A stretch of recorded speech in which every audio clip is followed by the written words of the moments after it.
Bonjour à tous et bienvenue sur DigiSchool. Je m'appelle Camille, je suis votre professeure de lettres. Aujourd'hui ensemble, nous allons évoquer la place du marquis de Sade dans le discours et dans l'œuvre de Paul Éluard.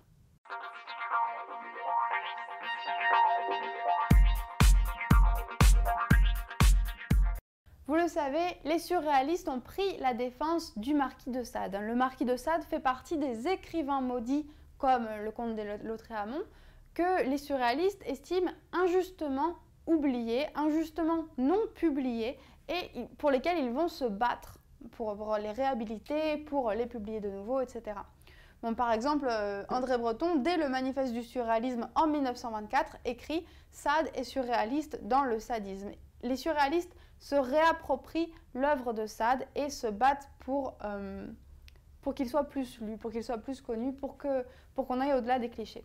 Parmi ces gens qui prennent la défense du marquis de Sade, Paul Éluard n'est pas le moins important. Il prend position littéralement en faveur du marquis de Sade. Si vous voulez mieux vous en rendre compte, vous pouvez ouvrir son texte théorique sur la poésie qui s'intitule « L'évidence poétique » et dans laquelle il va vous expliquer que le marquis de Sade a œuvré pour la libération des instincts primitifs de l'homme. Et les instincts primitifs, c'est un peu ce que recherchent les surréalistes. Lorsqu'ils essaient de s'intéresser à la psychanalyse, à l'inconscient de l'homme, ça c'est l'instinct primitif, c'est l'important. Et pour eux, c'est ce que Sade cherche, c'est ce à quoi Sade arrive à accéder.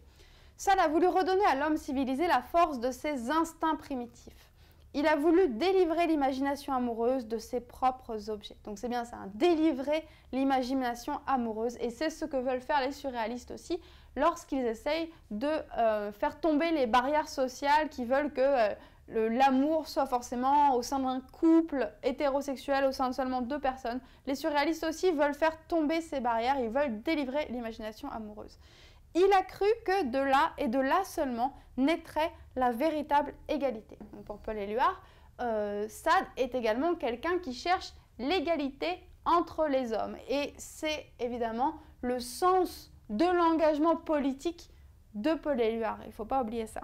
La vertu portant son bonheur en elle, il s'est efforcé, au nom de tout ce qui souffre, de l'abaisser, de l'humilier, de lui imposer la loi suprême du malheur, contre toute illusion, contre tout mensonge, pour qu'elle puisse aider tous ceux qu'elle réprouve à construire sur la terre un monde à la mesure immense de l'homme.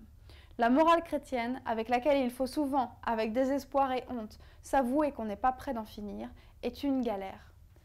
Donc voilà, pour Paul Éluard, Sade met à mal la morale chrétienne, et cette morale chrétienne, elle s'oppose au bonheur de l'homme. Il faut attaquer la vertu pour plus d'égalité. Donc c'est bien pour ça que Paul Éluard déclare apprécier l'œuvre du marquis de Sade et œuvre pour sa réhabilitation. Après, si vous cherchez dans les déclarations de Paul Éluard, vous allez en trouver nombre dans lesquels il prend la défense du marquis de Sade. La plus célèbre, c'est lors de sa déclaration en 1936 à l'exposition surréaliste de Londres, lorsque Paul Éluard déclare donc que Sade est un martyr de la liberté. Et lorsqu'il dit martyr de la liberté, ça choque parce que l'expression martyr, le thème martyr, ça rappelle les martyrs de la religion chrétienne évidemment.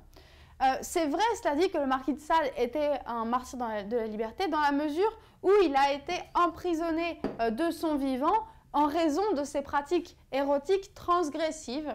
Et c'était vrai également dans la mesure où, dans les années 1930 et donc en 1936, quand Paul Éluard prend la parole, le marquis de Sade n'est toujours pas publié. Il faut bien voir qu'à l'époque, on est beaucoup trop prude pour publier des romans au contenu érotique si fort que ne le sont les romans du marquis de Sade.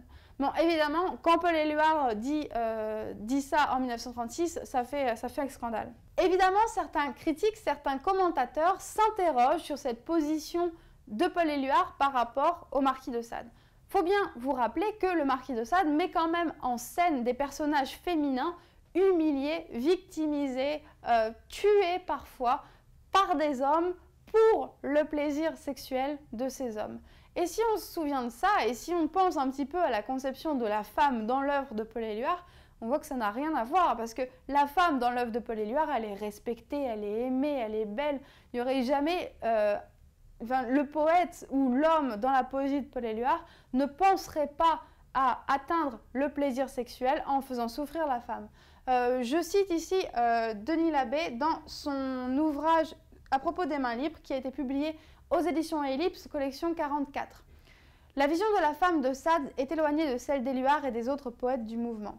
On peut s'étonner de leur attirance pour un auteur qui animalise la femme et qui l'humilie, alors que sa liberté est le point central de la poétique surréaliste de la femme. Voilà, donc la liberté, c'est le point central pour l'amour de la femme dans le surréalisme. Oui, mais alors il faut voir que ce n'est pas contradictoire, parce que comme on l'a vu juste avant, si Paul Éluard apprécie l'œuvre du Marquis de Sade, s'il la trouve importante, c'est parce qu'il œuvre pour la liberté des mœurs. Et les surréalistes œuvrent également pour la liberté des mœurs. Je l'ai dit, ils ne pensent pas que le bonheur, qu'on puisse accéder vraiment au bonheur et à l'amour au sein d'un couple hétérosexuel, le mariage, etc. Il faut aller plus loin. Et eux, ils ont eux-mêmes des pratiques libertines, mais même si ça ne va pas jusqu'aux pratiques sadistes, évidemment. Donc, si Paul Éluard admire Sade, ce n'est pas parce qu'il cautionne ce genre de rapport envers la femme, mais c'est plus en raison du discours théorique qui est impliqué dans l'œuvre du Marquis de Sade. Voilà, c'est tout pour aujourd'hui. Merci d'avoir suivi cette vidéo. N'hésitez pas à consulter d'autres fiches, d'autres vidéos sur le sujet, et à très bientôt sur DigiSchool.